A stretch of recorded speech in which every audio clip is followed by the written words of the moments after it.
Assalamualaikum warahmatullahi wabarakatuh. Kembali lagi bersama saya Dr. Mike. Hari ini kita akan live di Instagramnya Bening Pekanbaru. Buat ada yang mau nanya-nanya, boleh di isi kolom komentarnya. Nanti sebisanya bakal kita jawab.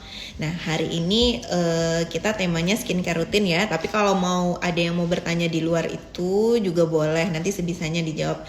Nah, sembari menunggu pertanyaan-pertanyaan nih, kita bahas sedikit dulu ya tentang skincare rutin. Nah, sebenarnya skincare rutin itu apa sih? Skincare rutin itu adalah rutinitas skincare yang kita lakukan setiap hari di rumah. Nah, biasanya kalau kita ke dokter atau pakai skincare, nah ada kan krim-krim yang kita bawa pulang dan untuk dipakai. Nah, itu salah satu itu adalah tahapan dari skincare rutin. Nah, sebenarnya skincare rutin ini dia nggak ada tahapan mutlak harus ada ini harus ada susu pembersih, sabun, toner segala macamnya, nggak harus. Cuman memang ada beberapa skincare yang memang harus ada, minimal itu dia ada yang namanya basic skincare rutin. Nah, itu minimal yang 4 ini harus ada karena itu tujuannya untuk memperbaiki kulit kita.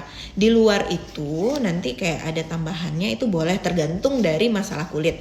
Nah, kalau kita sekarang kita bahas dulu untuk kulit normal, bukan kulit bermasalah. Jadi apa sih? Saya nggak ada masalah apa-apa dok, tapi apakah saya harus tetap pakai skincare? Ya iya, harus tetap. Karena ada beberapa skincare itu yang memang dibutuhkan sama kulit kita walaupun dia nggak bermasalah. Nah, kita mulai dulu dari yang nggak bermasalah ya. Pada kulit yang nggak bermasalah itu dia ada 4 tahapan skincare. Yang pertama itu cleansing, yang kedua itu toning atau toner, yang ketiga moisturizer, yang keempat sunscreen. Nah, ini sunscreen atau sunblock ini untuk pada siang hari. Nanti kalau pada malam hari sunscreennya diganti ke krim malam. Nah, yang 4 ini itu apa aja sih? Yang pertama cleansing. Nah, cleansing itu kita sekarang mungkin jaringannya jelek. Ya, udah nyambung lagi ya? Udah nyambung lagi belum?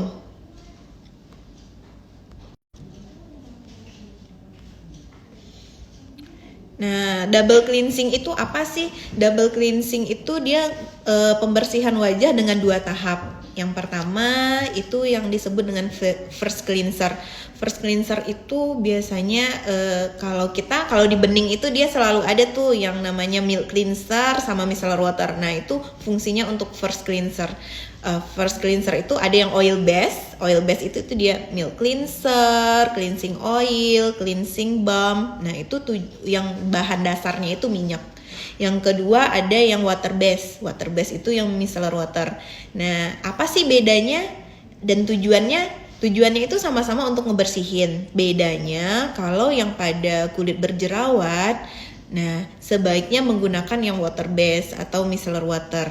Kecuali kalau misalnya memang kita ada memiliki, kalau di Bening kan kita ada ya milk cleanser yang khusus untuk jerawat, kulit berjerawat, acne cleanser. Nah, itu boleh. Nah, setelah itu bisa kita kombinasi dengan micellar water. Kapan kita harus menggunakan keduanya? Saat kita bermake up atau wajah kita kotor banget, misalnya kita dari aktivitas luar. Nah, itu bisa kita gunakan micellar water dulu 1 tahap untuk menghapus make upnya, untuk ngangkat debunya, baru kita pakai milk cleanser. Nah, terus yang kedua yang sabun atau facial wash. Nah, facial wash di sini dia termasuk ke dalam cleansing. Nah, jadi setelah kita menggunakan micellar water atau milk cleanser, nah kita menggunakan sabun. Nah, sabun ini itu dia ngebersihin sisa-sisa minyak, kotoran wajah yang setelah dibersihkan sama si micellar water atau milk cleanser tadi. Nah, yang kedua kita masuk ke tahap toner. Nah, kenapa toner di sini penting? Karena toner itu dia selain untuk menjaga kelembapan kulit setelah kita cuci muka pakai sabun, karena cuci muka pakai sabun itu kadang ada nggak sih pernah ngerasa kayak kulit kita tuh kayak kering? Nah, itu biasanya karena efek dari sabunnya. Nah, jadi kita gunakan toner. Toner fungsinya untuk mengembalikan kelembapannya. Terus yang kedua dia untuk menetralkan pH kulit. Karena kita pakai sabun, otomatis pH kulit kita bakal jadi basah. Nah, jadi nanti dinetralkan kembali dengan pemakaian toner. Nah, selain yang dua tadi, toner juga berfungsi untuk mempersiapkan kulit kita menerima tahapan skincare berikutnya. Contohnya bisa essence, serum, moisturizer, krim malam, dan sebagainya. Karena apa? Karena dengan pemakaian toner, otomatis hidrasi kulit kita akan membaik, terus juga pH kulit kita netral. Jadi nanti si krim yang akan kita pakai ini dapat menyerap lebih bagus dibanding kalau kita langsung menggunakan krim. Nah, terus toner ini biasanya tuh ada dua jenis. Ada toner yang fungsinya untuk hydrating, ada toner yang fungsinya untuk eksfoliasi. Nah, toner yang fungsinya untuk hydrating itu bisa kita pakai 2 kali sehari. Itu pada pagi dan malam hari, dan itu bisa dipakai setiap hari. Nah, kalau untuk exfoliating toner, nah itu toner yang fungsinya untuk mengeksfoliasi atau mengangkat sel-sel kulit mati, kotoran wajah. Nah, toner ini ngebantu juga untuk mengurangi pembentukan komedo. Karena apa? Karena sel kulit matinya terangkat sehingga penumpukan komedonya jadi berkurang. Nah, pemakaian exfoliating toner ini itu hanya boleh 2-3 hari sekali atau 2-3 kali seminggu. Dia nggak boleh tiap hari karena nanti jadinya malah over eksfoliasi, jadi kulit kita jadi gampang iritasi, sensitif, terus dia juga bisa gampang merah karena jadinya kulitnya sensitif. Jadi kalau pakai krim atau serum yang konsentrasinya agak tinggi nanti malah jadi bermasalah. Nah, terus yang tahapan yang ketiga itu adalah moisturizer. Kenapa moisturizer ini penting? Nah, moisturizer ini fungsinya untuk mengunci kelembapan kulit kita. Karena pada saat kita beraktivitas itu ada yang namanya transepidermal water loss. Nah, itu cairan yang hilang atau menguap saat kita beraktivitas, saat kita di bawah sinar matahari, itu dia pasti akan hilang. Nah, dengan pemakaian moisturizer ini bisa mengunci dalam artian yang hilang itu nggak banyak. Nah, makanya kita disarankan untuk pemakaian moisturizer. Efeknya apa kalau kita nggak pakai moisturizer terus kita beraktivitas di luar? Nah, karena kehilangan transepidermal water loss tadi, jadi kulit kita akan memproduksi minyak karena dia menganggap, aduh kulitnya dehidrasi nih, kulitnya kehilangan cairan nih, kekeringan. Nah, dia akan memproduksi minyak lebih banyak sebagai upaya dia melembabkan kulit kita. Nah, jadi makanya kenapa saat beraktivitas banyak kok minyaknya jadi banyak. Nah, karena apa? Karena airnya tadi menguap, kulit kita dehidrasi, jadinya dia mengeluarkan minyak. Nah, jadi dok saya kulitnya kering tapi kok berminyak juga ya? Nah, minyak itu adalah proses alami tubuh untuk melembabkan kulit kita.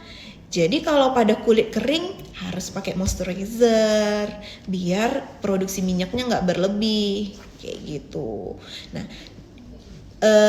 pada jerawat itu tetap disarankan untuk menggunakan moisturizer, tapi moisturizer yang bahan dasarnya air biar nggak terlalu over nanti minyaknya, karena kan kebanyakan minyak juga bikin jerawatan ya. Nah, kenapa? Karena saat kita tidak menggunakan moisturizer, padahal keadaan kulit kita lagi berjerawat, kan airnya tetap hilang ya. Nah, jadi nanti produksi minyaknya berlebih lagi, jadinya jerawatnya malah makin banyak. Nah, makanya jangan heran kenapa saat saya jerawatan dok, tapi kok dikasih moisturizer juga? Karena moisturizer juga penting pada kulit berjerawat. Tapi kalau berjerawat dan ingin menggunakan moisturizer, sebaiknya konsultasi dulu. Nah, temui dulu dokternya. Jadi biar dokter yang meresepkan krim-krim atau moisturizer apa. Kalau di Benings Clinic kita moisturizernya yang udah gel, jadi kayak moist gel pink. Nah, jadi kalau teman-teman yang udah menggunakan skincare bening, Nah, itu bisa menggunakan moist gel pink. Itu bisa cocok untuk semua kulit, baik yang berjerawat maupun yang flek sekalipun, walaupun hanya untuk mencerahkan. Karena dia memang sudah aman untuk yang berjerawat. Terus yang selanjutnya tahapan skincare setelah moisturizer itu sunscreen. Nah, sunscreen atau sunblock, kalau di bening itu kita protective day, exclusive day, acne day, itu adalah sunscreen.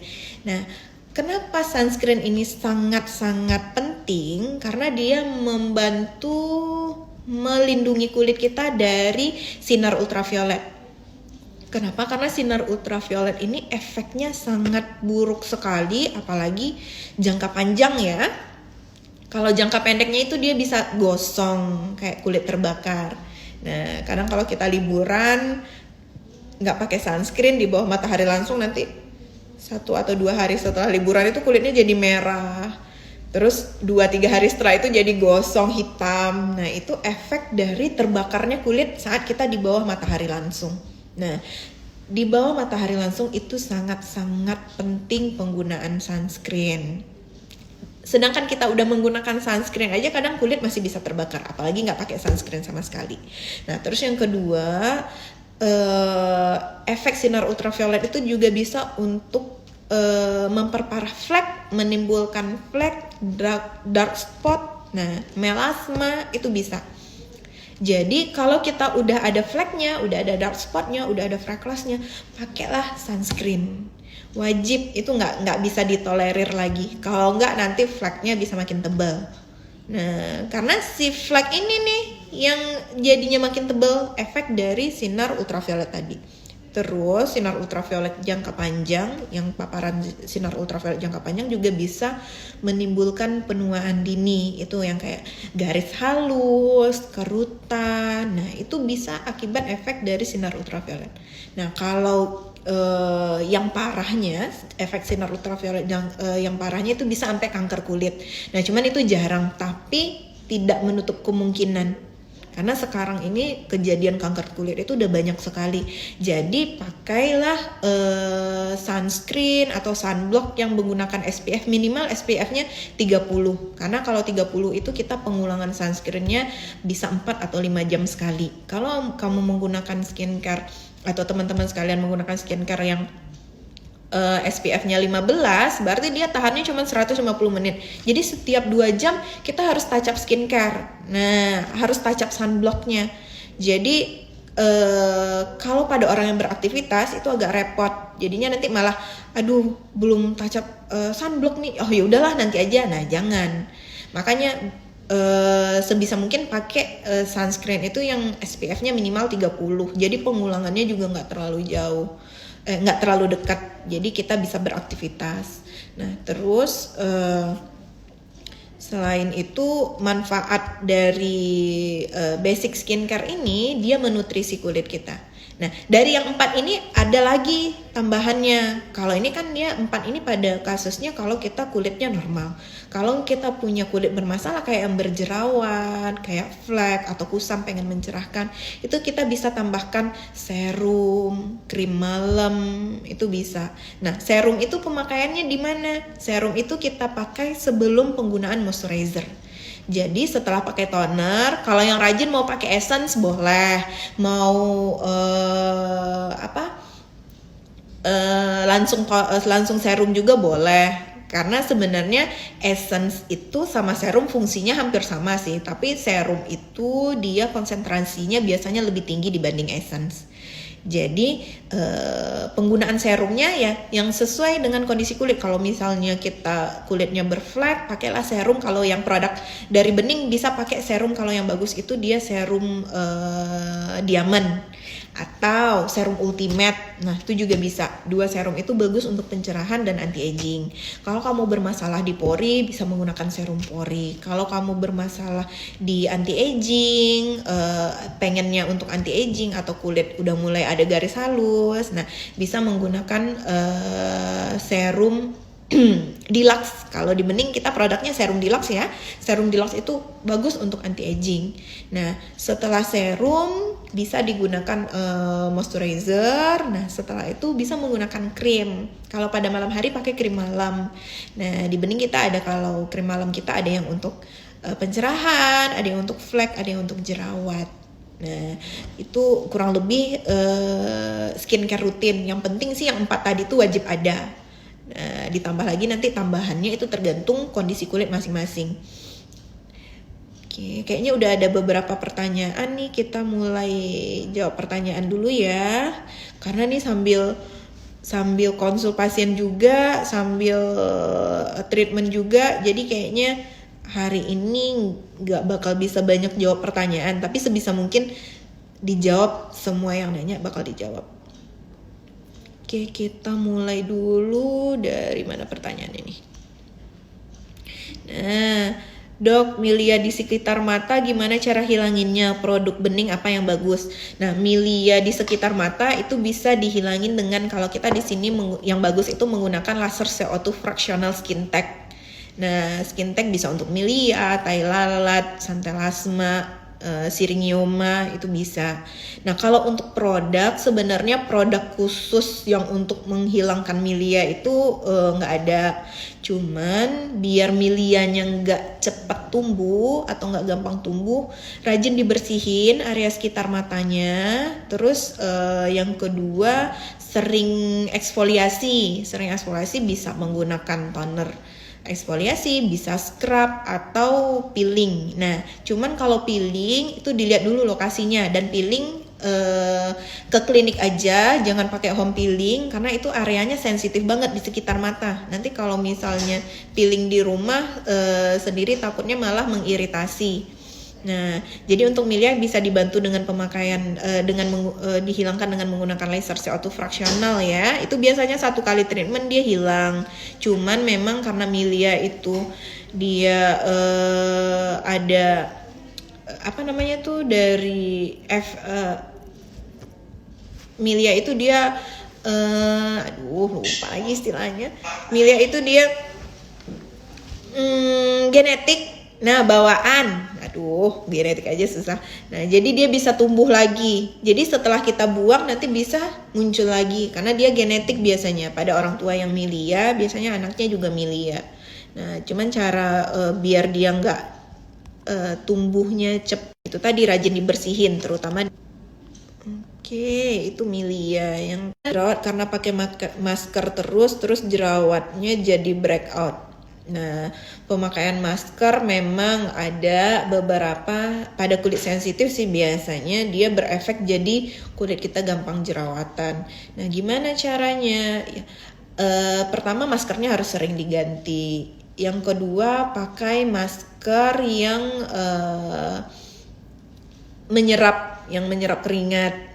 Bisa masker kain dilapisi pakai masker bedah atau masker yang triple layer, atau maskernya yang dilapisin sama tisu. Tapi pastikan kalau kita menggunakan tisu di dalam masker, pastikan daerah pinggir-pinggir maskernya tetap tertutup rapat.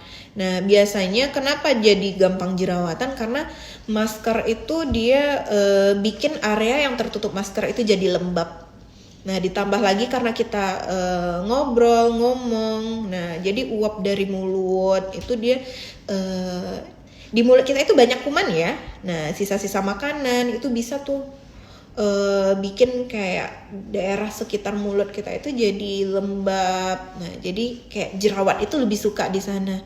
Jadi memang kalau bisa jangan kelamaan pakai masker. Nah, caranya ya jangan banyak aktivitas di luar, jangan banyak keluar, kalau bisa di rumah aja. Karena kalau di rumah kan nggak masalah kalau kita nggak pakai masker. Nah, cuman kalau aktivitas di luar pakai masker, tapi itu tadi bisa dilapisin pakai tisu. Nah, terus pertanyaan berikutnya, Dok, kalau wajah sering berkeringat ada efeknya nggak buat wajah? Kalau sering berkeringat efek buat wajah sih enggak ya, cuman memang kalau memang sering berkeringat lebih banyak konsumsi air putih aja biar kulitnya nggak dehidrasi. Paling efeknya ke dehidrasi di kulit aja. Karena kalau keringat keluar kita nggak minum, nah jadi cairan yang di kulit yang dikeluarin, nah nanti jadi kulitnya malah kekeringan. Kalau efek jangka panjangnya sih enggak, yang penting harus tetap cukup minum air putihnya. Dok, pertanyaan berikutnya ya, dok, treatment untuk flek berapa ya harganya? Kalau untuk flek kita ada mulai dari harga 800.000, itu ada laser flek. Karena treatment untuk flek tuh banyak. Laser pun kita ada beberapa jenis yang untuk flek bisa dibantu peeling. Cuman kalau yang efektif memang laser. Dimulai harga 800.000 ada. Terus pertanyaan berikutnya, ada nggak dok makanan yang kayak ikan-ikanan gitu yang perlu dihindari buat wajah jerawat? Sebenarnya kalau dari ikan itu yang harus dihindari khusus nggak ada, kecuali kalau memang kita alergi. Misalnya kayak kita alergi udang atau ikan laut, nah itu memang dihindari. Kalau nggak alergi dia nggak ada masalah, jadi tetap boleh dimakan. Cuman makanan yang mempengaruhi ke jerawat itu biasanya yang mengandung gula, terus yang manis-manis, junk food, susu, nah itu memang berpengaruh. Coklat, nah itu berpengaruh biasanya ke jerawat. Tapi kalau untuk ikan secara langsung enggak. Halo Mbak Nur Febrianti. Siang dok, siang, halo. Untuk infus whitening di bening berapa kali treatment bisa kelihatan hasilnya ya dok? Nah, kalau untuk hasil berapa gelap sih kulitnya, ibaratnya kayak pigmennya itu seberapa, tergantung kegelapan kulitnya gimana. Terus yang kedua aktivitas kita gimana. Nah, terus pemakaian hand body, bisa dibantu dengan pemakaian hand body juga, sama respon kulitnya. Karena setiap orang biasanya respon kulitnya itu beda-beda. Jadi ada orang yang responnya cepat, kok di saya malah jadi lambat, kok lama banget ya, dia padahal cuma sebentar doang. Nah, itu balik lagi kembali ke tubuh kita nerimanya gimana. Jadi makanya kadang dok berapa kali bisa putih itu saya harus infus berapa kali. Nah itu biasanya sulit untuk dijawab pasti, tapi kita bisa ngasih estimasi, misalnya dengan rutin infus, dengan pemakaian hand body, sama dengan dibantu minum suplemen. Nah itu biasanya satu paket udah bisa. Nah atau minimal kalau yang paling cepat banget sih berasanya tuh lembab sama kenyal. Itu biasanya dalam 1-2 kali infus, tergantung infusnya ya, tergantung infus apanya. Nah itu udah kelihatan tuh. Nah, pertanyaan berikutnya, dok, pengulangan krim pada siang hari itu back to basic atau gimana dok? Sebab saya bisa 3 kali pengulangan sementara sering cuci muka juga kurang baik ya dok. Nah, pengulangan krim sih pada siang hari sebenarnya nggak perlu back to basic kayak facial wash, toner, serum apa segala macam. Yang penting pas pada siang hari bersihin muka kayak biasa aja, kecuali kalau kita misalnya bermake up itu perlu kayak micellar water, pakai micellar water dulu jadi biar make upnya kebuang. Atau kalau kita habis aktivitas di luar yang banyak debunya, pakai micellar water dulu jadi biar debunya terangkat, terus cuci muka biasa, nggak perlu pakai sabun. Nah, cuci muka biasa aja pakai air mengalir, dibersihin. Nah, nanti baru touch up sunscreennya atau sunblocknya. Nggak perlu pakai sabun lagi, nggak perlu pakai toner lagi. Karena memang keseringan pakai sabun nanti kulitnya jadi kering. Tuh, jadi cukup pakai sabun sama toner itu 2 kali sehari aja sama serum. Nah, jadi pas touch upnya itu kalau kotor banget pakailah cleansing kayak micellar water tuh bisa. Setelah itu cuci muka pakai air biasa, baru pakai sunblock. Kalau mau make up lagi boleh. Nah tuh kalau misalnya kita lagi aktivitas di luar, nggak mungkin dok lagi make up full nih, masa cuci muka ngulang lagi make upnya, bisa pakai sunscreen spray. Karena di bening kita ada sunscreen spray yang gampang dibawa kemana-mana. Jadi kalau kamu misalnya nggak bisa cuci muka nih dalam keadaan kayak gini, ya udah touch up tinggal disemprot doang. Jadi sunscreen kamu tetap diupdate, jadi kulitnya tetap terlindungi dari sinar ultraviolet. Oke. Nah, pertanyaan berikutnya, apakah flek bisa dihilangkan dengan skincare? Bisa. Flek bisa disamarkan atau dikurangi dengan pemakaian skincare. Tapi Tapi seberapa efektif dulu skincare pada kulit kita? Ada orang yang kulitnya itu dengan skincare aja dia nggak cukup, harus dibantu dengan treatment. Nah, sama hasilnya juga akan beda saat kita hanya menggunakan skincare dan treatment. Kalau kita menggunakan treatment kayak laser, peeling, skin booster, whitening healer, hasilnya biasanya akan lebih bagus karena dia nggak hanya untuk flek aja, tapi meregenerasi kulit kita jadi lembab, lebih bersih, lebih kenyal. Nah, terus pertanyaan berikutnya, apakah ini sama ya pertanyaannya. Kalau Bopeng pengobatannya apa ya? Kalau Bopeng bisa dibantu dengan laser ya, laser CO2 fractional. Oke, wih banyak nih pertanyaannya, tapi waktu kita mepet banget, udah ada yang mau konsul, dijawab beberapa pertanyaan lagi ya, nanti kita next live kita jawab pertanyaan lagi.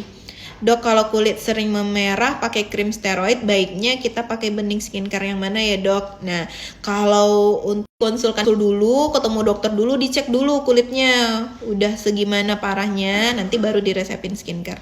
Suntik double chin berapa dok? Suntik double chin, Mesa double chin kita di harga 800 ya. Sekarang setelah laser Pro Yellow nunggu berapa lama ya untuk bisa treatment lagi seperti laser Free atau Pori? Bisa 2 minggu sampai 4 minggu. Nah, paling cepat bisa 2 minggu, paling lama bisa 4 minggu. Dok, filler hidung berapa? Filler hidung kita harga normalnya 5.500.000, sekarang lagi ada promo diskon 20%. Dok, skincare bening bisa mengecilkan pori nggak dok? Kita ada produk yang bisa mengecilkan pori-pori. Green spray boleh kak dok? Boleh, walaupun pakai skincare merek lain. Kalau mau menggunakan sunscreen spray bening tetap boleh. Oke, kayaknya pertanyaan udah kejawab semua ya. Nah, buat teman-teman yang masih mau bertanya, nanti kita bisa tanya jawab lagi di sesi live berikutnya. Karena nih waktunya udah habis juga, pasien udah pada nungguin. Oke, nah terima kasih buat yang udah pada nonton. Terima kasih juga untuk pertanyaannya. Semoga oke. Saya izin pamit ya. Assalamualaikum warahmatullahi wabarakatuh.